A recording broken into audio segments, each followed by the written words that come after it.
Comment l'ange de la mort, Azraël, arrive à capturer lui seul toutes les âmes.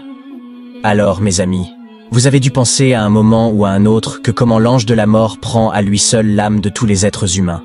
Car des milliers de personnes meurent chaque jour. Et selon cette source, aujourd'hui il y a tant de personnes qui sont décédées, et chaque seconde une personne meurt.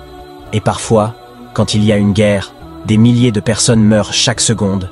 Cela s'est produit dans de nombreux endroits, et à de nombreuses reprises. Alors, écoutez. Il est prouvé à travers le Coran et la Sunna que l'ange de la mort a des assistants parmi les anges. Allah le Tout-Puissant dit « Et il est le subjugateur de ses serviteurs, et il envoie sur vous des anges gardiens jusqu'à ce que, lorsque la mort survient à l'un d'entre vous, nos messagers le prennent et ils ne manquent pas dans leur devoir. » Coran 6, 61. Commentant ce verset, Ibn Kathir a mentionné que certains anges sont désignés pour cette tâche spécifique. De plus, Ibn Abbas et d'autres ont mentionné que l'ange de la mort a des assistants qui enlèvent l'âme du corps, et lorsqu'elle atteint la gorge, l'ange de la mort la saisit.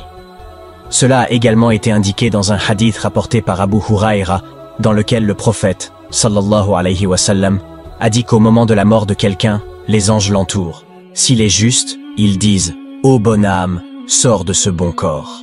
Et il est dit que l'ange de la mort peut saisir plusieurs âmes simultanément parce qu'Allah rétrécit la terre pour lui, la faisant paraître comme un récipient entre ses mains.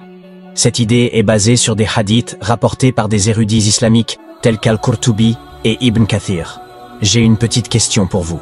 Vous devrez me répondre dans les commentaires. Quel prophète pouvait contrôler le vent? 1. Prophète Moussa. 2. Prophète Daoud. 3. Prophète Idriss.